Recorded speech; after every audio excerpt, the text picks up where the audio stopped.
Mayroon ka bang hallway o pasilyo sa iyong bahay?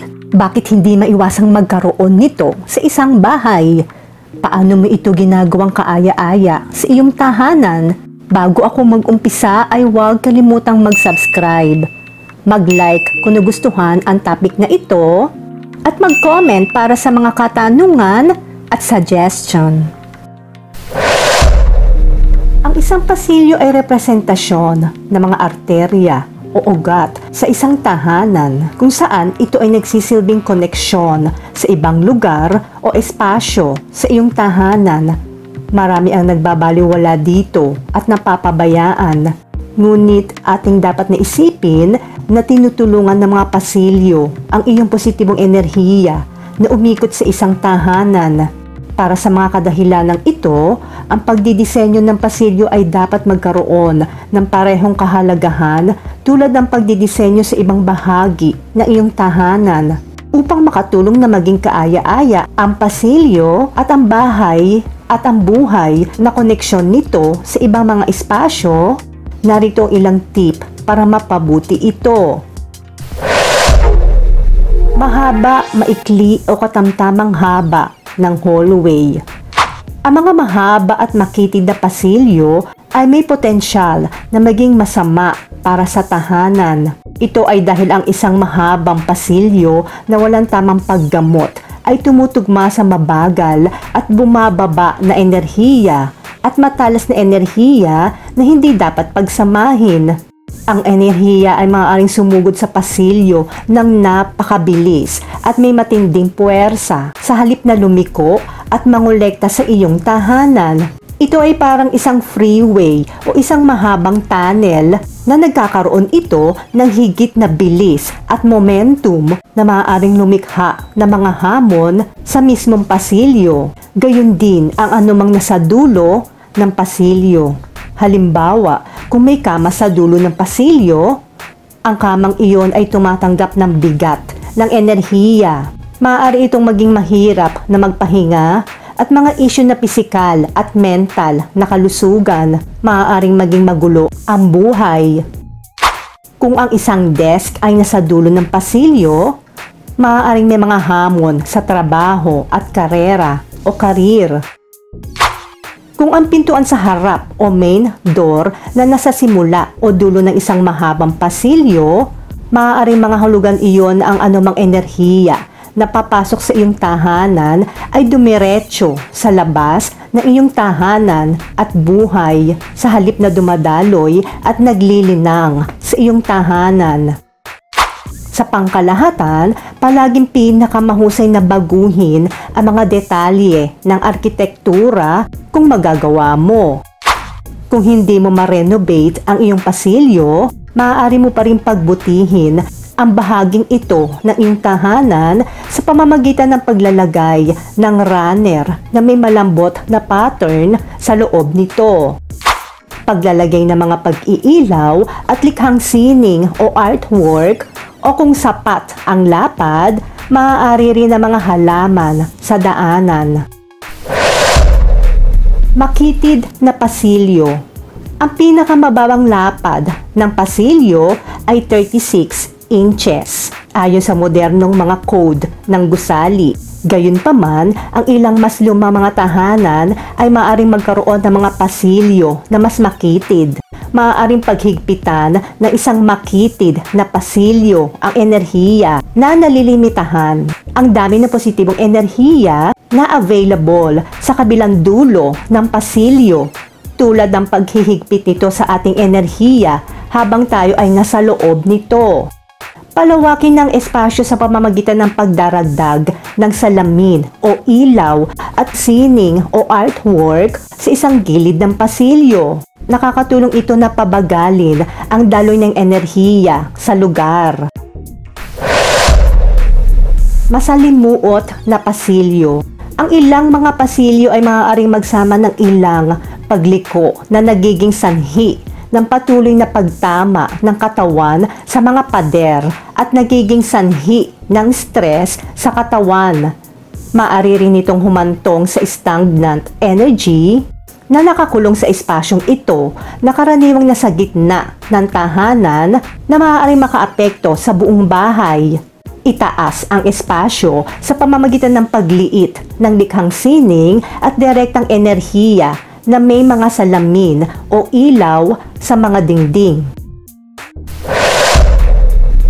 Sa pangkalahatan, narito ang mga pagpipiliang paraan para gawing kaaya-aya at magkaroon ng buhay ang isang pasilyo o hallway sa iyong tahanan. Isabit o maglagay ng mga artwork sa pader. Pinipigilan nito ang enerhiya na dumiretso pababa at hinihikayat itong tumahak sa mas mabagal at mas liko-likong landas. Maraming magagandang pagpipilian para sa mga dingding sa iyong pasilyo. Maaari mong gamitin ang espasyo upang ipakita ang mga larawan ng iyong pamilya. Ang isa pang opsyon ay ang gumawa ng walang simetriko ng pagpapakita ng lahat ng iyong paboritong larawan. Maaari ka ring maghang ng isang serye ng mga piraso ng likhang sining o paintings upang lumikha ng mga kawili-wiling gallery o display art na kumakatawan sa iyong perpektong buhay o nagdadala ng iyong mga paboritong kulay. Siguraduhin pumili ng mga frame na hindi masyadong makapal. Magandang pag-iilaw. Kung mayroon kang isang madilim na pasilyo, ito ay mag-iipon ng walang pag-unlad at negatibong enerhiya na hindi pabor sa mga miyembro ng sambahayan.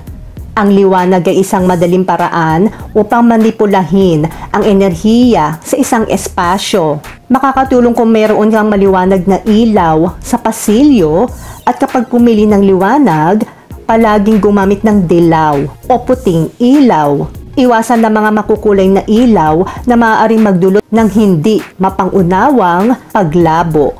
Dapat itong ma-install sa isang tuwid na linya kapag nag-aayos ng ilaw sa halip na gumamit ng kakaibang hugis na mga pattern. At maaari kang palaging magdagdag ng ilaw sa kisame upang magpasaya sa madilim na sulok. Ang liwanag ay gumaganap ng isang mahalagang papel sa pangkahalatang pakiramdam ng magandang salik sa iyong tahanan. Ang pag-iilaw sa mga dingding tulad ng sconce ay lumilikha ng panapanahong mga focal point upang pabagalin ang enerhiya. Gamitin ang epekto ng salamin sa hallway. Ang mga salamin ay talagang nagpapataas ng enerhiya ng iyong espasyo. Siguraduhin lamang na kung ang masasalamin sa kanila ay isang bagay na nagbibigay inspirasyon sa iyo at mas gusto mo sa iyong buhay dahil ang isang salamin ay magdodoble para sa iyo. Ang paggamit ng mga pandekorasyon na salamin ay makakatulong upang magbukhang mas magaan, mas maluwag, mas malaki at mas malawak ang pasilyo. Gayun din, ang mga salamin ay mahusay na pampaganda ng liwanag dahil sinasalamin ng mga ito ang bawat bit ng liwanag na nakukuha nila at tinatalbog ito sa paligid upang lumiwanag ang espasyo. Kapag pumipili ng salamin para sa iyong pasilyo, isaalang-alang ang sukat. Ang isang malaking salamin ay karaniwang isang mahusay na pagpipilian, lalo na kung ito ay tanging palamuti sa iyong partikular na dingding. Ang mas maliit na salamin na nasa gilid ng metal na mga sabit sa dingding, isang orasan, ay lumilikha ng isang magandang display. Magsabit ng crystal ball sa kisame. Ang pagsabit ng mga bolang kristal mula sa kisame ay maaaring mabawasan ang hindi ka nais-nais na enerhiya. Ito ay makakatulong sa pagpapagaan ng bilis ng bumubulusok na enerhiya. Ang crystals ay isang tool para ayusin ang daloy ng enerhiya sa isang silid. Ang mga faceted crystal ball ay nakakatulong na magpabagal at maghiwa-hiwalay ang anumang nagmamadaling enerhiya, lalo ang positibong enerhiya na pumapasok sa silid. Mga halaman para sa hallway. Ang mga halaman sa pasilyo ay makakatulong sa pag-akit na magandang enerhiya at gawing mas maliwanag at mas puno ng sigla ang espasyo. Ngunit siguraduhin na ang iyong mga halaman ay maganda at masaya sa bulwagang ito. Kung kulang ang natural na liwanag, pumili na lang ng mga artipisyal na halaman. Nakakatulong din ito na pabagalin ang enerhiya at lumikha ng isang lugar para sa pagkolekta nito at upang hindi ito dumiretso sa pasilyo. Ang pagkakaroon ng isang pangunahing focal point sa isang pasilyo, gaya ng halaman, ay isang epektibong paraan upang iguhit ang mata at makaakit din ng positibong enerhiya. Magdagdag ng ilang rag o runner. Makakatulong din na mapabagal ang daloy ng positibong enerhiya ng ilang magkakasunod na runner o rag sa sahig. Lumilikha ito ng epekto ng ilang magkakaibang mga pasilyo na pinagsama sa halip na isang mahabang pasilyo. Tinutulungan nito ang enerhiya na dumaloy ng mas mabagal at maganda sa espasyo. Ang mga pasilyo ay mga bagay na nakakalito. Kadalasan mayroon higit sa isa at kung minsan ang mga ito ay isang nahuling pag-iisip para sa mga tao. Kinakailangan na umangkop sa mga nakapirming disenyo ng bahay sa pamamagitan ng paggamit ng iba pang mga kasangkapan at diskarte upang makayanan ito at matiyak na dumarami ang positibong enerhiya at hindi nakaharang. Huwag baliwalain ang bawat silid sa iyong tahanan gaya ng isang pasilyo, sapagkat ang bawat espasyo sa isang tahanan ay dapat positibo ang enerhiya na dumadaloy para sa maunlad na buhay.